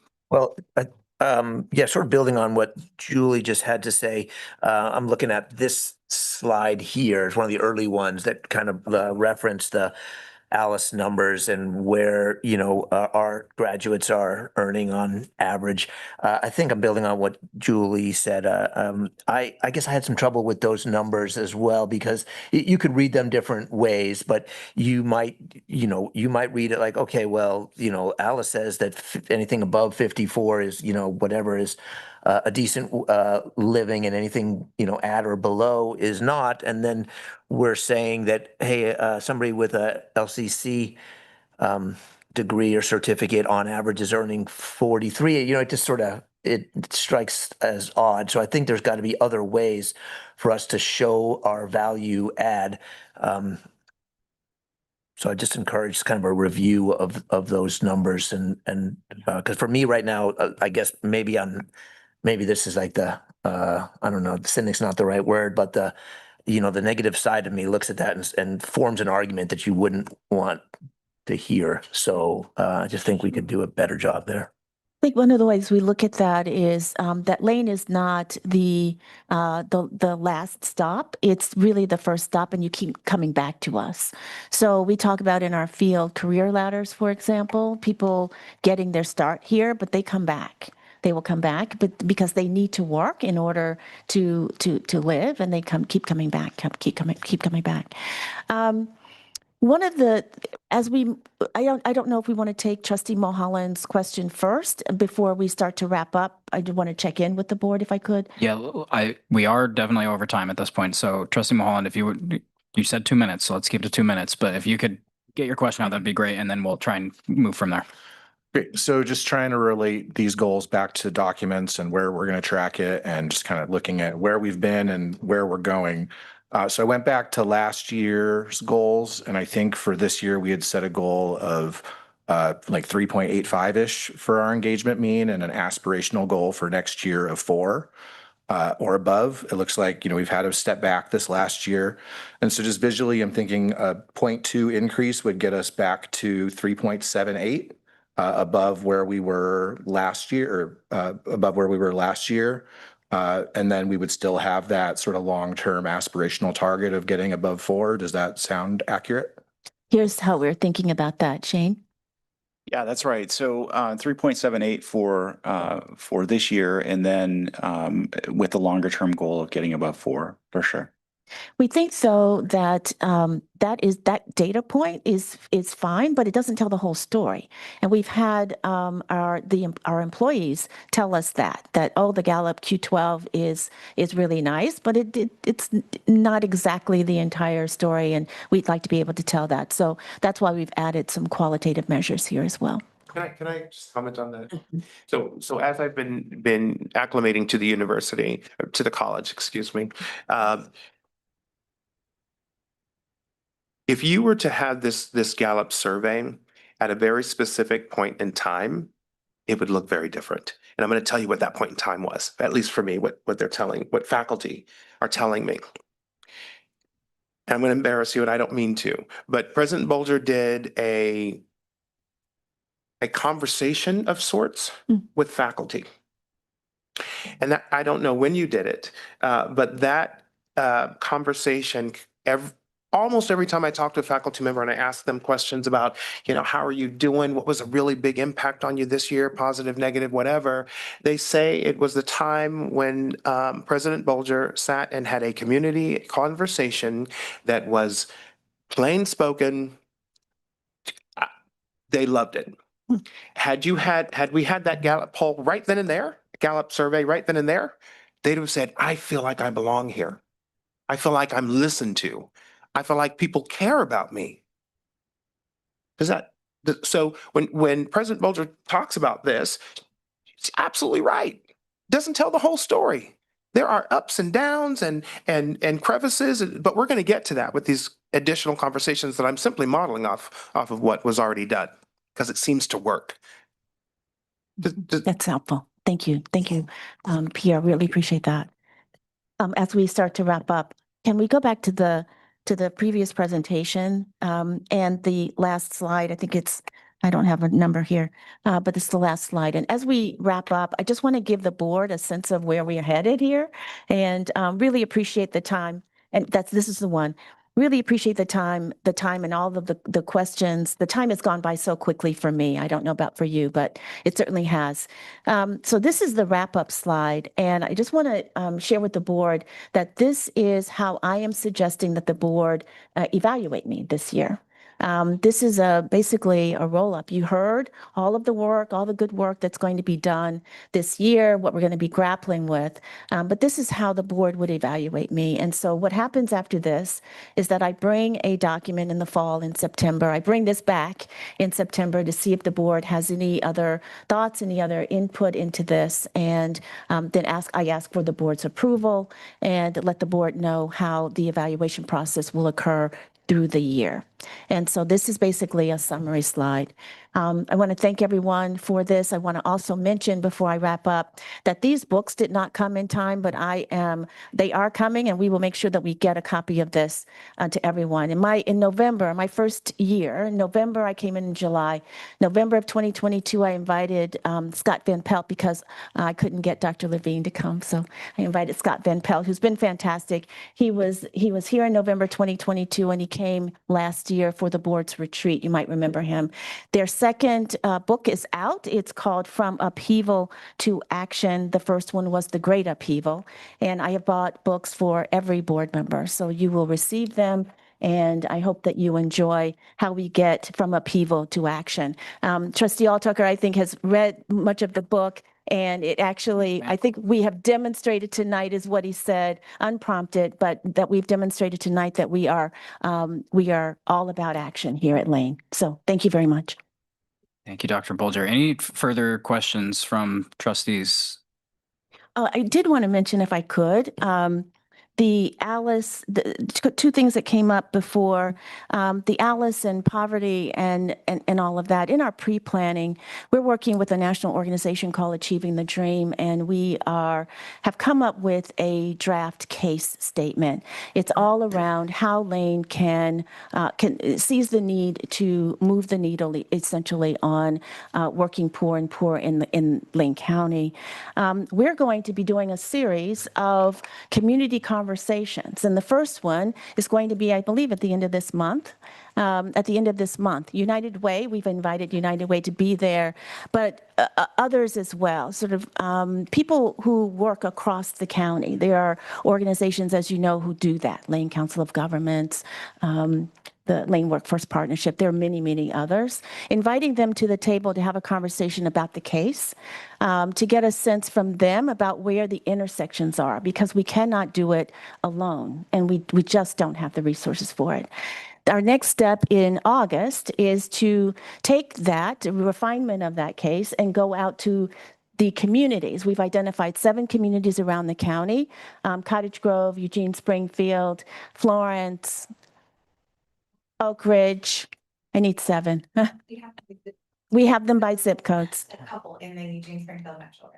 There you go. So, so we've identified 7 locations by zip codes that have the highest poverty in the county, and we will be convening with leaders in that community that are identified and defined by the communities, and having the same kind of conversation. Again, our interest is in finding intersections, in not trying to do it all ourselves or in an isolated way. And we're really, really excited about this work. All of that work will feed into the strategic plan development next fall. Appreciate that, Dr. Bolger. We'll start with Trustee Mittal. Yep, thank you for the evening. This was great. So just to sum up and help me understand sort of next steps, I think the theme of the evening was sort of twofold, right? There was the giving us a sense of the development of the strategic plan, but also your goals for the upcoming year. It kind of end here with your goals. This is a work session. We can't formally approve it. So just a little information about when that would happen. So just so we all have a sense of that, and then a follow-up about the strategic plan. Sure. September, the first meeting in September is when we would bring this back. What I'd be looking for tonight are some thoughts about what we presented this evening. Are these the right goals? Should there be something else? The adult education and continuing education investment, I'm thinking that if we do something specifically in marketing in an intentional sort of way, we really are being intentional, trying to use scarce resources. If we do that, we may need to use funds, and I would need the board's approval and support for doing that to reach populations that would be maybe open to adult education, continuing education in particular. We have the programs, I believe. We've got the programs, but reaching out to them would require probably some funds for that. So that's the next step. Thank you. And then the other question I had, maybe, and I don't expect this one to be answered right here and now, but this goes to the strategic plan. So I guess I'm looking for opportunities to get clear about what the opportunities are for the board to weigh in on the strategic plan, sort of as presented here. You know, you're going to hire a facilitator or whatever, and that person's going to go and have these conversations with a wide range of folks inside the college, outside the college, and probably us at some point. But I guess for me, it's sort of like the budget process. I don't want us to weigh in only at the end when it's largely baked and it sort of feels like, well, there's nothing left to do but, some icing or whatever. So I'm looking for multiple touch points. I guess I think is a useful thing for the board, given our role here, and then also some discussion or some helping us understand like how individual members would advance a particular idea to become a board priority. Because just because one of us says or two of us say, well, I want X, that's not going to do it, right? We would like to see unanimity. If not, that would probably be the goal. And we can only do so many and all that kind of thing. So some conversation, probably, honestly, Jesse, led by you about what it means to develop board goals. So Stephanie's not just getting pot shots from all of us and trying to figure out what to do with all of that. That's not going to work. So we will have clarity around the structure for the strategic planning process in August. The award will be made, September, like late August. The award will be made in August, and we will work on the structure. We expect the consultants to have an idea, some sense of the structure, what that could look like. So we'll have that by the end of August, for sure, the beginning of September. I'm going to be launching the strategic plan development at the fall in-service. So the board would have a first look at what that looks like at its first meeting in September. Further comments? Trustee? Are we in agenda item 3? I think we're still, yes, we're technically, no, I'm still having us in discussion of these. Okay. Yes. Item 2, item A. Yeah. Trustee Mulholland. So just to reiterate, summarize a couple thoughts, for goal 1, adding in, maintaining sub-fund balances would be something I might add as just a one-word change. And then with regards to each of these things, if we could add just a third column that says, this is the document where this information will be found or was available this last year, I think would be helpful. And then something that would be helpful for me as a visual person is any type of historic data and any forecasts displayed visually would help. I think for a lot of these things, that stuff already exists in the relevant documents. But anyways, that would be helpful for me if it's possible. Thank you. Appreciate that. Trustee Wiesman? The thing that I would really like is the goals and all the comments that are made and the feedback that you all got. I'm not going to read all that. I think you heard it, and I'm on board with all of it. But I think what I would like is, as the months are going by throughout the year, it would be great if the team and you, as you're reporting to us in these wonderful board reports I've read, that there's mention of how the activities they're talking about track to any one of these goals, right? So it's like, oh yeah, great. I mean, this is, goal 1, right? We're on pace right now, so that we can actually see it and hear it during our meetings and during the reporting. So that would be like my request. Yeah. Thank you. Thank you. Trustee Altucker? Thank you. I would support a 3-year strategic plan as opposed to a 5-year plan because, as you mentioned, the rate of change in higher ed is rapid, and I would support a shorter plan. Thank you. 3-year. I'm going to throw myself in just really quick because I have been kind of gotten something stuck in my head today. The enrollment and term to term growth, and maybe it's too like businessy, but what the cost per bringing back a student who left versus acquiring and the acquisition cost, I guess, basically. And that was the word I was looking for all along. And figuring out the difference between, there was a number that was mentioned, 1,632 students who did not finish within the last 5 years. So obviously there's probably more, or whom, whatever, they might not be in the area, but like, what's the cost of bringing back one of those students versus acquiring a new one? I know that's really in the weeds, but just part of that, I'm sure, conversation about how do we maintain this retention from winter to winter. So. Yeah, the cost. We will try to figure that out because it's complicated. It has there are a lot of hands in that. We all have a hand in that, but we'll work on that. And if there's a better way of in higher ed speak, providing that, I think that I would be amenable to that. So I appreciate that. Thank you. Any other comments, trustee? You were asking for feedback on these three. I wanted just to provide that, give that. I support it. They're the same as they've been for a while, which to me makes sense. These things take years to really move the needle on. So I see that. The mechanisms by which, the amount of progress you want it to make is sort of reasonable, and there's enough information for us to work with when we get to the end of the year. The only other thing that I would I guess encourage you to consider as a potential fourth is the strategic plan itself, right? That's I believe the delivery of the strategic plan, which I think according to the timeline would be ready for, publication, whatever, right about the end of the fiscal year. Yes. And so you're suggesting to just add that as a goal. It's a significant. Yes, it is. It's a significant thing, and it's all done under your leadership, and it's going to point the way for 3 years, perhaps maybe 5, who knows, to come. So I think it's a worthwhile thing to consider adding. Yeah. Support that. Okay, everyone is nodding. Thank you.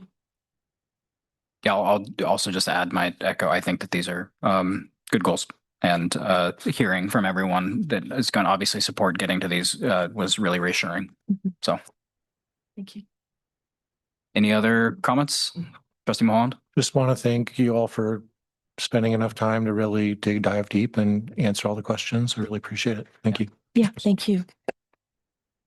Great. Well, thank you, Dr. Bulger, and thank you again to all the staff for all your hard work in presenting this, and look forward to revisiting, I guess, in September. So now we'll move along to board member questions and comments. Are there any board member questions or comments this evening? Trustee Altucker. The great Thank people. Indulge me in 2.5 minutes. Absolutely. Time in you, though. Thanks. I'd like to offer a few thoughts about where I hope this board spends our time in this coming year. And first of all, I appreciate the presentation on the president's goals because they lay out what we're building here at the college, and they focus on 3 very important things: financial stability, managed enrollment growth, and student success. And I think those are the right conversations. And as I was reviewing the presentation before the meeting and then listening to the presentations, I found myself reflecting on what you said. The pace of change around us is great. And we all recognize there's a demographic cliff approaching. Artificial intelligence is changing how people learn and work. And students have more educational choices than ever before. So if someone can earn an industry recognized credential from, say, a Google or a Microsoft or another national provider online, why should they choose Lane? What makes LCC education, particularly online education, distinctive? So our future competition likely won't come only from other community colleges in the state. It will likely come from organizations that don't even consider themselves to be colleges. At the same time, we talked about this, the governor and the legislature and the HEC have recognized the changes that higher education is entering into. House Bill 4124 calls for a statewide examination about how public institutions can collaborate more effectively reduce unnecessary duplication, and position themselves for long-term sustainability. And we've seen just this week, I think, maybe last week, an announcement of a merger of two institutions, Pacific University and Willamette University. The HEC has weighed in on this, and so I think we all have a fairly good consensus that what we've done before isn't going to get us where we need to go in the future. And so I think of that as, well, I hope this board spends more time in thinking about preempting and planning for those future changes than reacting to them after they hit the college. And, in large part, those are governance issues and questions. So how do we differentiate Lane from our competitors who that field's going to be growing? And how do we thoughtfully integrate AI, for example, as we learn and work? And how do we become and continue to be one of Oregon's strongest drivers of social and economic mobility? We talked about that tonight, the importance of that. I appreciate that as one of your details in your goal, President Bolger. So how do we ensure that students leave here prepared not only for today's jobs, but for tomorrow's economy and perhaps jobs that don't even exist today? So those are the conversations I hope this board can dedicate, consistent agenda items and public meeting time so that we can prepare for the changes that are coming. Thank you. Thank you, Trustee. Thank you, Trustee. We'll go to President Olson. Hello. So as much as I do agree that AI is very innovative and it's going to be a big part of our future for anybody in the workforce, I have our concerns of, I guess, integrating it more with the college. There's the obvious environmental concerns, which I addressed the last time AI, I think, was conducively brought up at a meeting. And I don't know if there still has been any research into that and what kind of impact the college is having on the environment by utilizing AI more, but also concerns that AI expanding and growing and the college taking an act in that, it means great things for fields of programming and computer sciences, but it means not so great things for people who are in graphic arts and graphic design and that kind of field, which is quite a big sector here at Lane. I mean, just one of the senators in student government is big into graphic design and is almost done with their academic path in that. And a consistent concern of theirs is how AI is pretty much on the cliff edge of taking their job away and not allowing them nearly as many career opportunities as they have going into the future. And so I feel, though, we might get into ourselves to a problem of the more we embrace AI, the more we lose these kind of degree programs because we are helping AI effectively remove these jobs from the career force. And so I just say, be very, very careful about going down that kind of pathway. Thank you, President Olson. Trustee Wiesman. Well, that's a good segue. I forgot that I wanted to mention it. So I read an article recently about a group of librarians who've gotten together now, and they are actually helping teach people how to remove AI from all of their devices. And so just to try to, they're implicit in everything now. They're embedded. You open an app and you can't even figure out how to turn it off. Even if you want to use it, you can't turn it on and off. And so it's possible that in our AI innovation here on campus is that we have how to use, but also how to protect your content. Like, talking about the graphic design, if you've shared anything like that on Facebook or Instagram or whatever, it's now public and any AI can steal it. And now your work has been stolen. So how do we maybe have educational opportunities where we're teaching the public and the community how to protect themselves, how to remove AI in a way that isn't working for them, how to use it appropriately, like that. And then also to, tracking. We are being tracked every day of our lives, but we are also being tracked when we really shouldn't be. And so working again in the domestic violence field, the little tabs that Apple has and Google has can be hidden. They're the size of a quarter. They can be hidden anywhere. And we don't really have good tools on how, some just as a challenge out there on how to find them. And community members don't know where to go to have somebody use that tool to see if they're being followed and tracked, like an abuser or somebody who's harassing or a stalker or something like that. And that maybe that part of this technology that we have, EMS, all of that, that maybe there's ways to interconnect with the community again to provide those kinds of services and also help engage and maybe even innovate. So that was just the ideas about it, that AI is great in some ways, but it's doing some really horrible things too. And so how do we provide the same level of educational opportunities for people on both sides? So thank you. Any other comments? Trustee Mulholland.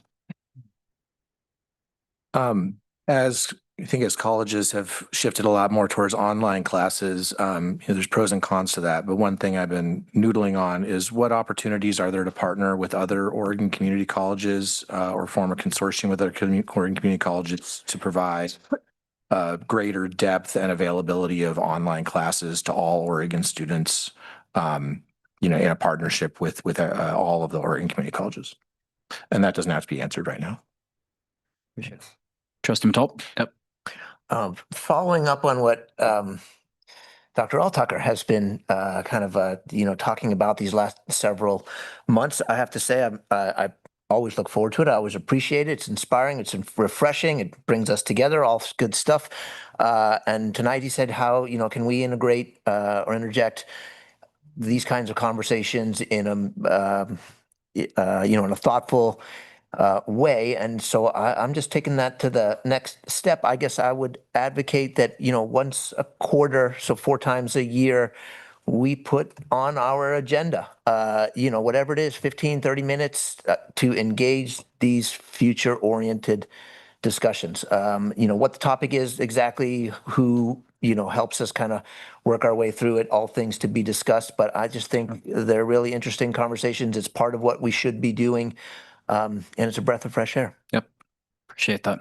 Well, we can bring that up. Let's do. Yeah. Any further comments? All right. Our next regular meeting is scheduled for Wednesday, September 2nd at 6 p.m. Please, if you can, attend in person, because we will be doing a photo shoot with the board and everyone can wear their great tie like Jerry is tonight or whatever. With that, we will call this meeting adjourned. September 2nd, Wednesday.